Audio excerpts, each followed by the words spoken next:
in your landscaping business. That's what I want to talk about in this video and break it down right now. What's up, I'm Keith Kelfis, and on this channel we talk about how to go from zero, if you're just getting started, up to 100,000 in your landscaping business. And I've seen the question so many times and not enough people answering it. And in my comments, what should you pay yourself in your landscaping business? And although there's not a definite answer, I'm gonna break down as much as I've learned so far, because I've asked this question myself a ton of times. And so let's get into it. Whether you're a single member LLC or a sole proprietor, or you have an SCorp, however you structure your business has a lot to do with this as well. And I won't get too much into LLCs and pass-through income, because I can't advise you in anything on how you structure your business. I have an SCorp, and I'm a 100% shareholder of my business, right? That's just the legal entity. And then I have personal income as well. So what I mean is I'm actually on payroll, and you should be on payroll in your business, like a legit payroll where you're paying taxes and you're paying into the Social Security system and all the other little taxes that go with it, all that expensive stuff. Now, the rules of everything I've learned, and I'm not advising you that if you are an LLC, go seek your own advice, I don't know what state you're in, is that you can like literally just put everything through one bank account, and at the end of the year when you run your taxes, you could just divvy it all up and pay your fair share of taxes. Now, I don't even think that's a smart path to go, even though some people do that when they're just getting started. Or if you're a sole proprietor, same thing, you're running everything off your Social Security number. But when you get an actual corporation like an SCorp, or you file your taxes as an SCorp, you can learn all about this in the book Own Your Own Corporation by Garrett Sutton, and he's part of Robert Kiyosaki's advisors, and you can even listen to it on audible.com. There's a ton of stuff about this, and then figure out what's best for you. I think you should go hire a CPA and get it all structured. And this is all important. What should you pay yourself, right? So from all the questions that I've asked, I've learned that you should pay yourself a legit payroll, something reasonable as the business owner. Once the business is established, what is a reasonable salary? That is literally the quotes here. And I'm not making this up. What is a reasonable salary? Well, here's one thing that you could do. You could create your business expenses. We'll just call it BE. And then your personal expenses, PE. And some of your personal expenses will actually turn into business expenses as you get going, like your vehicle and your phone and a portion of that thereof. Or if you convert your personal line to a business line, then you go get your own personal line, which means you have two phones. You have a dedicated business line. Do you have a home office? All these things come into play when you ask yourself that question. But just first, to simplify it, figure out what all of your home expenses are. I don't know, let's say you got $1,500 a month for your house or for rent, and then you got $1,000 a month in food, and then you've got, you know, gas, phone, electric, internet, health insurance, having fun, and you figure all this out, and you figure out that it costs you, let's say, let's just be very simple here, let's say it costs you $4,000 a month to live. Then your personal expenses, basically, you should pay yourself $1,000 a week on payroll. On actual legitimate payroll as a salary, you're paying yourself either bi-weekly, $2,000 every other week, $2,000 every other week, getting direct deposited into your account through some type of payroll system. You can run it yourself on QuickBooks. I'll put a link in the description below. You can get a discount on QuickBooks, or if you go through a payroll company like actual ADP, which is what I use, because ADP handles all the quarterly filings. They do everything for you. And trust me, if you're trying to do it all yourself, if you don't have an office manager or somebody who is experienced in that, it can be very frustrating. I tried to do it all myself before, and it's like, and you can also get yourself in hot water if you incorrectly file things, and just the fees, it's just not worth it. So I use ADP. I'll put a link in the description below. Only click on it if you're totally serious, because it's my actual representative that will get you set up on payroll. But Aside from all this, I know of plenty of business owners, like between you and I'm not telling you that you should do this, but I know plenty of business owners that are like, have pretty big businesses and they're paying themselves like $500 a week, $300 a week. And some people don't pay themselves any payroll at all, and they say that the business just shows a loss. Like, I don't know how long that or how sustainable that is, but here's what the rule of the reasonable salary is when it came all the way down to the line when you could quote unquote get in trouble for, remember, I'm not qualified to talk about this. I'm just giving my opinions based on what I've researched. So don't take my word as law, but it's kind of like the 51% thing that just right here, 51% of what you pay yourself should be in the form of a legit payroll. So all the taxes and everything out is being, so you're paying your fair share of taxes, right? Now the other 49%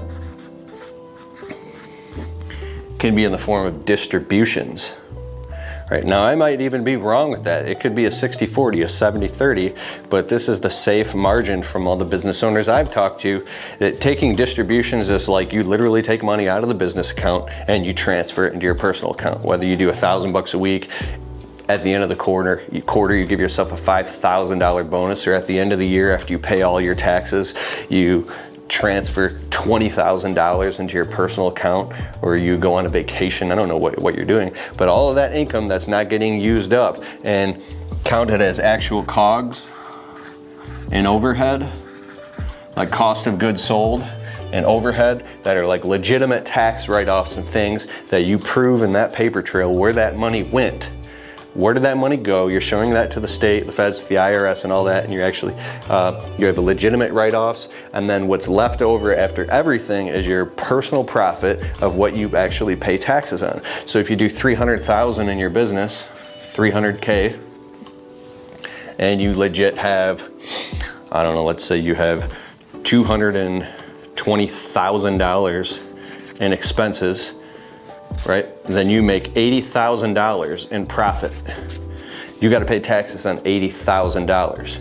So if you have just a single member LLC and you've made $80,000 in personal income, and at the end of the year you're paying a full personal income tax penalties as pass-through income on that, that means whatever the tax rate is, if it's can go 22.5%. It goes up. So it doesn't jump up like from, I don't know what the tax rate is right now. Let's just say from like 18% to 22 to 30 to 40. It's on a gradient. So every penny or every $1,000 you make over a certain amount, it goes up on a gradient. So everything past $42,000 or everything past $65,000. Don't quote me on the exact numbers, but so you're not just gonna get hit with some monster tax bill, it goes on a gradient. You can look more into that, I won't talk about that here. But what I mean is, do you wanna pay these personal, have a liability to pay $80,000 in personal taxes, or do you wanna pay in payroll? So what I do in my business is I make sure that most of my personal income is getting eaten up in payroll. So you should pay yourself on an actual payroll, and then you have distributions. And the cool thing about having your own small business, like Robert Kiyosaki talks about in the ESBI, if you read Robert Kiyosaki's book, The Cash Flow Quadrant, he talks about the ESBI. This is like life-changing, should listen to it, and all of his books. Employee, self-employed, B-type business owner, and I-type investor. If you go into taxes, and the book Save on Taxes Big Time, it will basically, employees have to, they can only operate with after-tax dollars. So everything gets taxed directly out of the paycheck, and then whatever is left over they can spend. When you move into the small business or BI quadrant, you're operating with pre-tax dollars. So there's a lot of stuff that I'm learning, and I have 2 businesses and stuff that I do that's totally legit, but I can save a bunch of money on taxes, and so can you, by learning about this stuff, is that you spend pre-tax dollars. So very, very important. You literally can go buy a $60,000 truck. You can buy mowers and equipment and weed whip and stuff and computers and cameras, and all the way down to the apparel that you wear. There's so much stuff that you can do. So at the end of the year, let's just say it's like a week, it's Christmas week and it's about to be the new year. If you got a whole bunch of cash sitting in your account and tons of account receivables and money flowing in, and you're gonna have all this excess money, if there's something that you want to invest in, it's Christmas. Buy yourself a Christmas present and go out and go buy and purchase some tools for your business and get the receipt for that. Make sure it's tracked in your business bank account. And now all of a sudden you have a legit tax write-offs because you needed this thing for your business, right?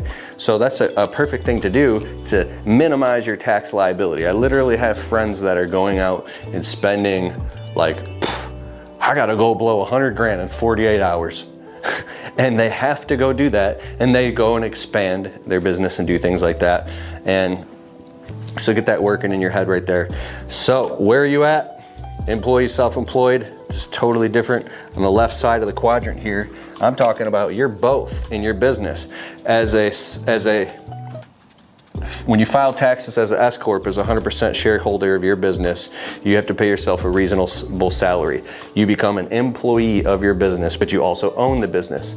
So you pay yourself a reasonable salary, 500 bucks a week, 1,000 bucks a week, whatever your the minimum amount of your personal expenses are. You're home, you're going out to eat, the fun stuff that you do, all personal stuff is under payroll, and then all business stuff is under business, and then whatever is left over you can pay yourself as a shareholder through distributions, but you still got to pay taxes on that, right?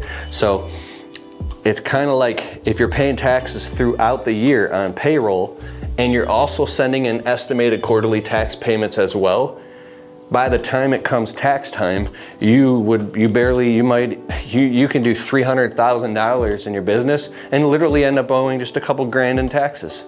And if you were saving the entire time, instead of blowing all the money based off the 30% rule, I'll put a link in the description below to that video I did, saving 30% of all gross revenue that comes in, by the time tax time comes, you might have $25,000.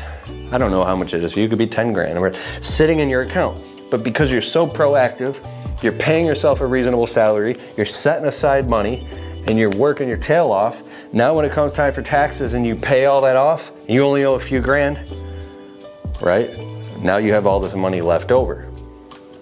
That's still gonna count as income though, right?